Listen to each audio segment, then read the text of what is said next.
Hi everyone, it's late. I have been moving office all day, but I have this great new Canon EOS M50 camera for us to do some more data related videos, bring more content to you, show you how things are done down in the trenches, you know, how we do stuff in data science. And how we help our customers, you know, get access to the data they need. So, I have a camera, I have a laptop, I have a glass of wine, which I've yet to drink. Cheers. And I was wondering what we should go through in this screen test, just to show you something interesting, show you something a bit different. And so this evening we're going to look at Apache DRAT. Apache DRAT is the distributed release audit tool. It's based around another Apache project called Apache DRAT and a second Apache project called Apache OODT. The release audit tool scans through software. It scans through source code to ensure that your headers are license compatible, to make sure that everything you're releasing is indeed, from an Apache Software Foundation point of view at least, correct and above board as far as it can tell. So it scans through all your source code looking for inconsistencies in license headers, wrong dates, wrong license types, for instance, to make sure that you're compliant with the release process. Problem is, it doesn't run at scale. If you think about the amount of software that the Apache Software Foundation has, if you try and run all of that stuff, you know, at a big level, at high velocity, it stalls, it's not very happy, it's you know, gets a bit grouchy and takes an awful long time if it completes at all. DRAT parallelizes it. It effectively uses MapReduce, and then there's a few cool visualizations to help simplify the processing of that data. And so if you're interested in releasing software, most likely open source, you know, using DRAT over the top of your software packages is something that you should consider, because it certainly helps streamline your workflow, get stuff out there quickly, make sure that you're compliant with the license headers and prior to releasing, and not doing it manually. So without further ado, what we're going to do is I'm going to log into a test server. We're going to compile it, build it and test it, and you can see exactly how Apache DRAT works. So I run a Mac, and whilst it will run on a Mac, it's going to be easier for me to show you in a Linux box. Cool thing about using the Ubuntu operating system is it gives us direct access to LXC containers. LXC containers allow you to deploy services to a PC, to a server, without having, it's like Docker, but without having to build the image first. So you get a very lightweight container, you can chuck everything in it, you won't destroy anything outside of that container. It also gives you clean systems. That means that obviously you're not deploying stuff onto a server that's already been tarnished with different processes, that type of stuff. So first things first is launching a an Ubuntu LXC container. So let's find one. So LXC launch Ubuntu Xenial. We'll run it on Xenial. It's the latest, well, nearly the latest. It's the most tested, long-term supported Ubuntu version out there.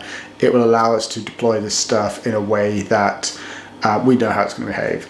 So as you can see, the container has started. It's called Giving Hair. LXC exec Giving Hair. Bash.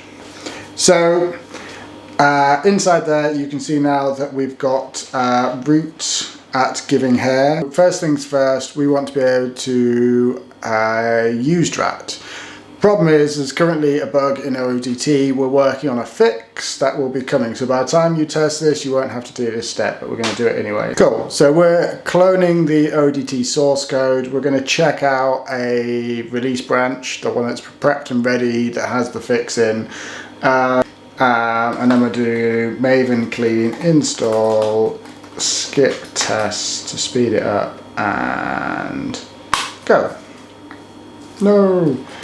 Apt install Apache Maven, and we'll test it on JDK 8. So open JDK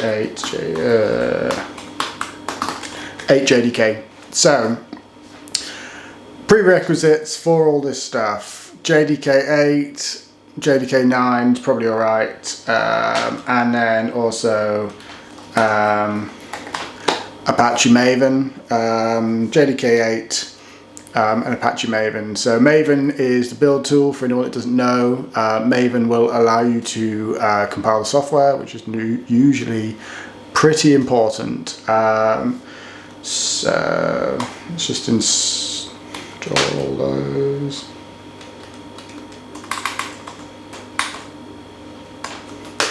There we go. So Maven's installing, OpenJDK is installing. Some people prefer Oracle, each their own. Personally, OpenJDK I find is absolutely fine. And so we will stick this on the box. Once it's installed, we will then go ahead and compile ODT.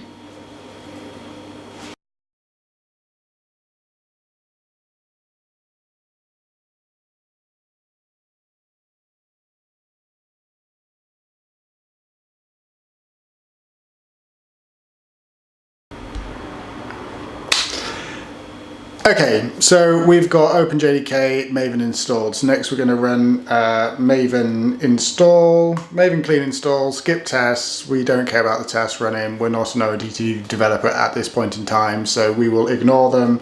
Just get it to run compile the software.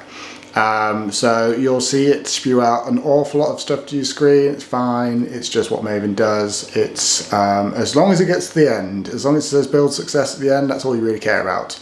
So Maven clean install skip tests, and we will see what happens in 10 minutes when it's done.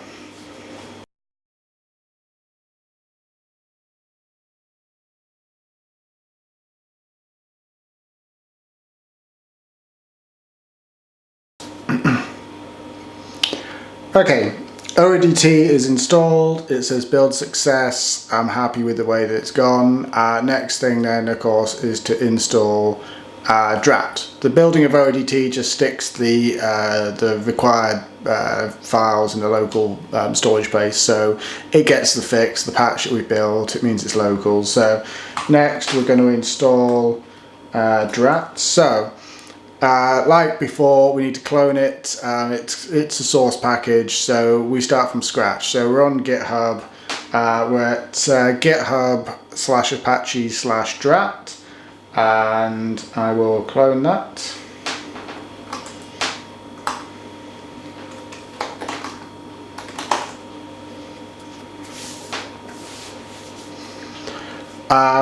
Once that's cloned, let's go and have a look at the wiki. There's a pretty good wiki page for DRAT, so if you get stuck, click on the wiki, click on the installation instructions. You'll see we updated them recently. They're a bit more refined. So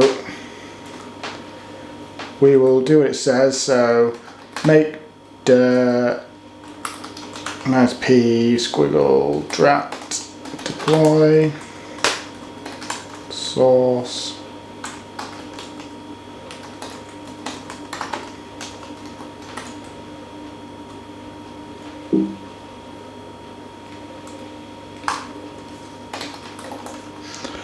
I went too quick. I'll try it again.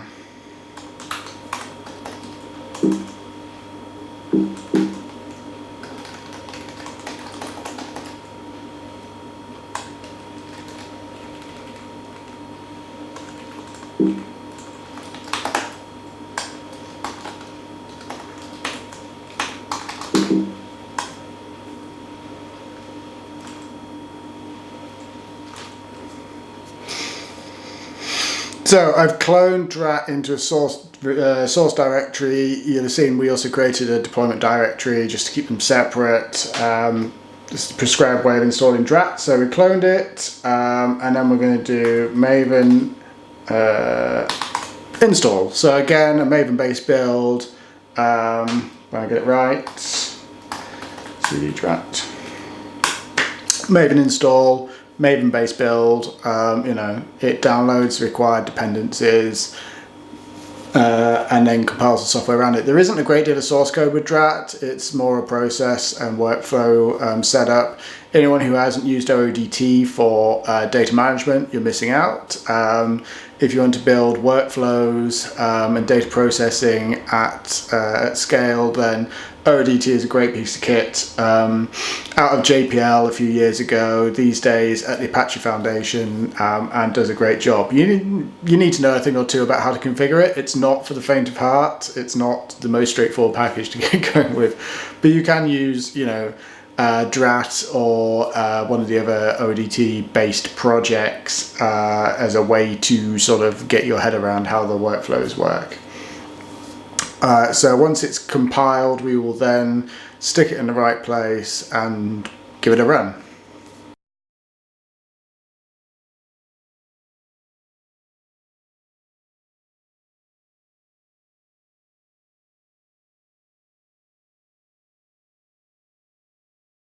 Okay, we're back.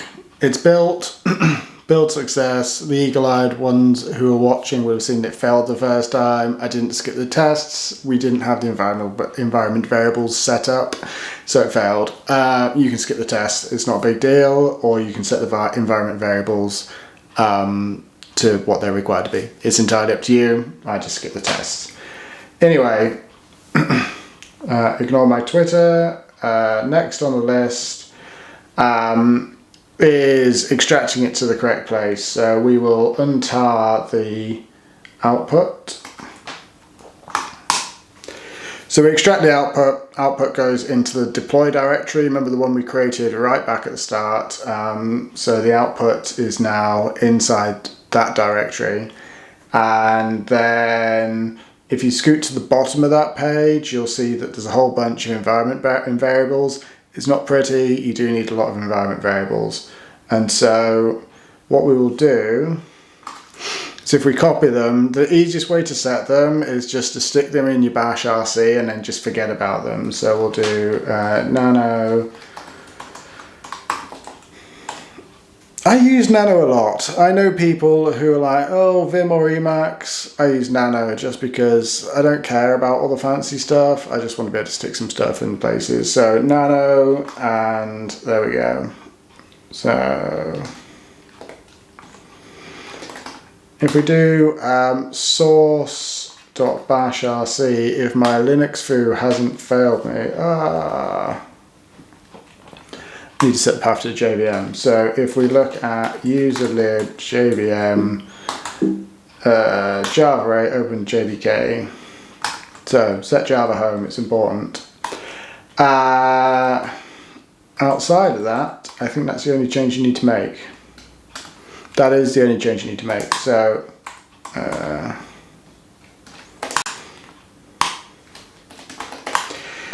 so now if you push export, if you type export, you should see that there's a whole bunch of environment variables set up that are now referenced in your export. You should also be able to run like FM query and stuff in your path. Basically, this is all the stuff that DRAT needs to know how to run to get it up and running. So with that set, we should be good to go. So here we go. We will flick to the how to run page.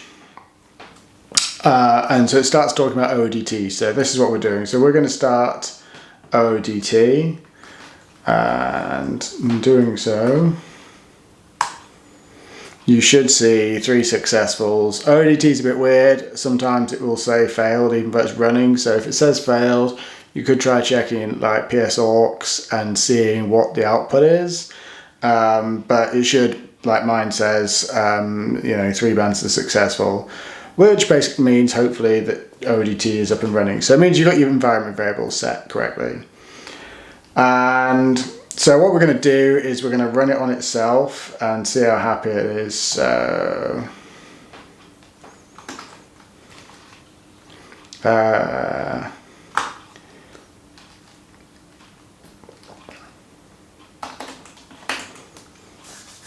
So this is using the crawler, it's all command line interface. If we get it right, DRAT go, and then the path to your software. This could obviously, we're just going to try and run it on itself. This could also be, you know, in real life, this will be your own software package. You can see the crawler kicks into gear and now just splurges out a whole load of text. It's not very glamorous, but it's doing the job. And after a little while, this should be pretty quick because of the fact that we're just running it over a small sample set. If you're running this over, you know, many different projects across your enterprise, that's going to take an awful lot longer. But this is the whole point of it being distributed, okay? It can scale out, it can run fast, it's going to be much quicker than you know, running a single RAT instance or trying to split it across, you know, split your project across multiple RAT instances. This way, it's going to be fast, it's going to get to completion quicker, you'll know the answer to how compliant your software actually is.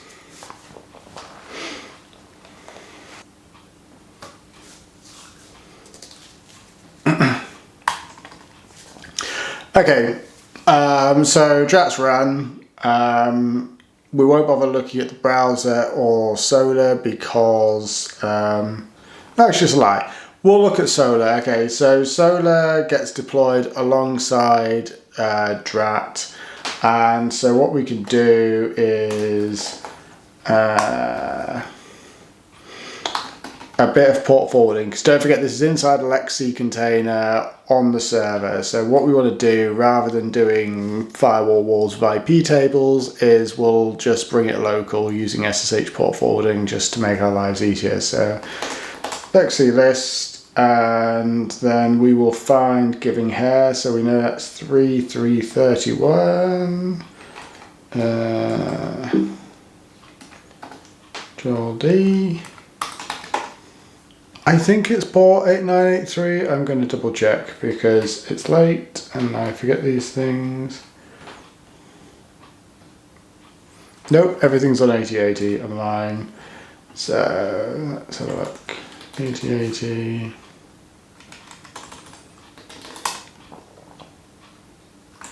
So we did a bit of port forwarding. If everything goes according to plan, which at this time of night it may not, but if we go to 8080 we should see a Tomcat. And yes, so this Solar, though it says it's local host, isn't really, it's inside the LXC container on the server. And then hopefully if we look in statistics, it's empty. Great.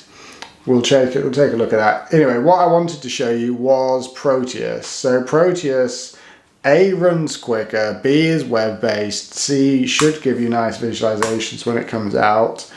And so we will go to Proteus and check in a directory. So if I put in Seku, so if I put Seku into this box and then hit run DRAT, it will check out the repository on the server and then run DRAT over the top of it, and you should see it all happen pretty much in real time, which is an awful lot more sexy than watching the crawler, which we just saw. So with a bit of luck,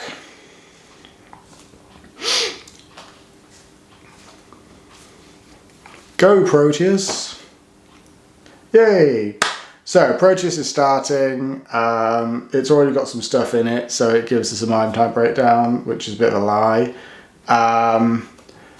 It should kick off. Basically, when it's sat and starting, it means it's cloning the Git repository. It's not quite as granular as perhaps it should be, but Proteus is cool for us to see what state we're in. As soon as it's cloned the Git repository, it should then start crawling over the data. Once it's crawled over the data, you'll then see index and then you'll see the output. Hopefully without error. Okay, so we're going to start with a clean deployment of DRAT. It's going to have nothing in the index. We're going to deploy Proteus, and then we're going to see what happens. So we'll select Seku. It's the code base that I know, so we will select that, and then we will run DRAT.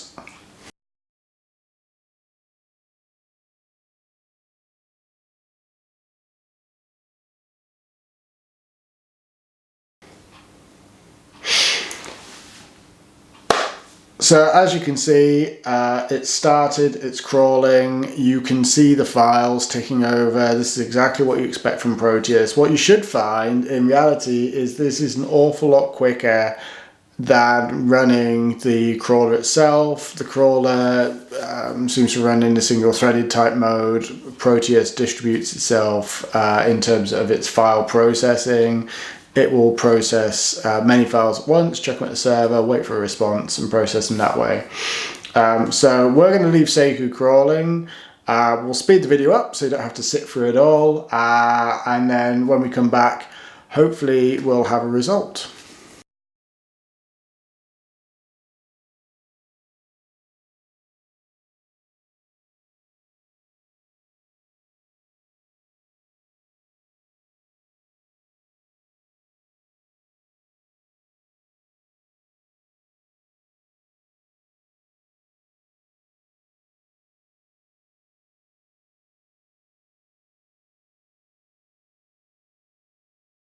Okay, I got a confession to make. Back at the start when we installed OpenJDK and Maven, I completely forgot.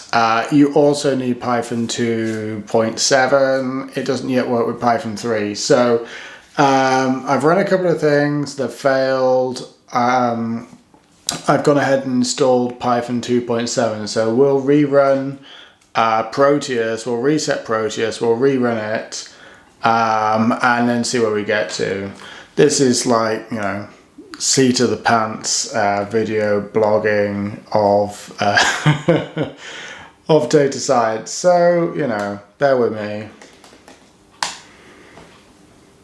Good thing about DRAT is to reset it in Proteus, you literally go to the landing page, you hit the little like extend the menu button, and you go to reset. Basically what that does is just empty the indexes in OODT. So if you flip into ops UI, localhost 8080/ops UI, you'll see like the file count going down and that type of thing. So, you know, as I refresh, you can see the file count drop in. That's a good thing. You're obviously flushing the indexes, ready to go again with hopefully this time, some stuff actually works. So reset's done. Let's take 3.5.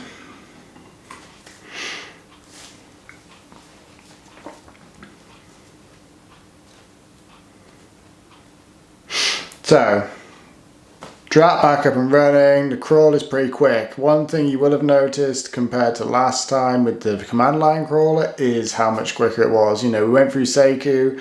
Seku's code base, because it's a bit old and needs a bit of TLC in terms of code quality, is pretty sprawling, you know, and so it's whizzed through all those source files in next to no time.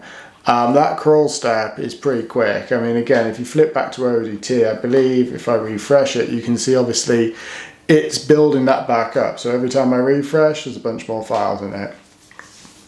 That's the crawl in action. Proteus just does it on steroids compared to the traditional command line crawler. So, you know, there's some cool stuff going on here, and obviously you can see how it would work, you know, at scale.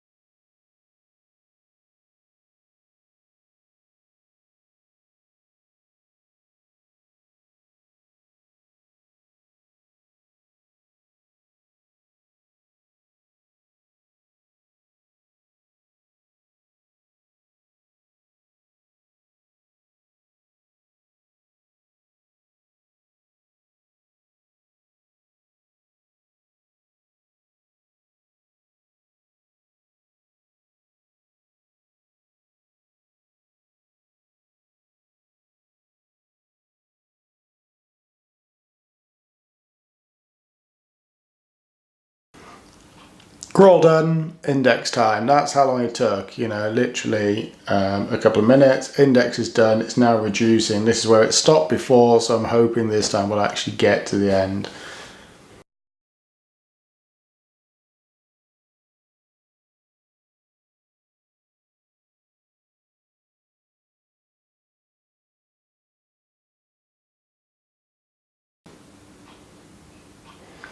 There we go, completed. So I had forgotten Python, I apologise. I should probably add that to the steps. Of course, most installations will already have Python of some sort installed.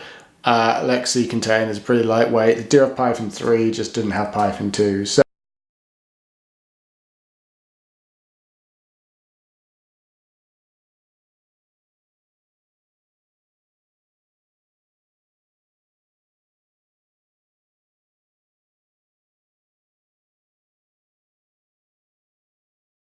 when you're shipping stuff, not everything is going to be Apache license. It'd be nice if it was, but that's not the case.